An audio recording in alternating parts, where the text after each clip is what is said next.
আর নয় চিন্তা, আর নয় ভাবনা, এবার বাংলাদেশে চলে আসছে হারবাল সাপোর্টার। আপনি কি ভিডিও বানাতে বানাতে ক্লান্ত, সংসারে অশান্তি, ভিডিও বানাতে রুচি হচ্ছে না?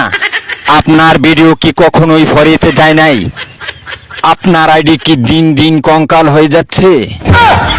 আপনার কি ঘন ঘন হয়? আপনার আইডি কি ঘন ঘন ফিউজ হয়? লাইক ভিউ হয় না? এক ফাইলই যথেষ্ট। আপনার আইডিকে করে তুলুন সুঠাম দেহের অধিকারী। আপনার আইডিকে প্রতিদিন ভিডিও সেবন করান, সকাল বিকাল সন্ধ্যা, আর টিকটক ফরিও কাপান। হ্যাঁ ভাই, তাহলে আর দেরি নয়, আজ চলে আসুন কবিরাজ বাড়ি। এখানে টিকটকের 100% কঠিন ও জটিল রোগের চিকিৎসা দেওয়া হয়।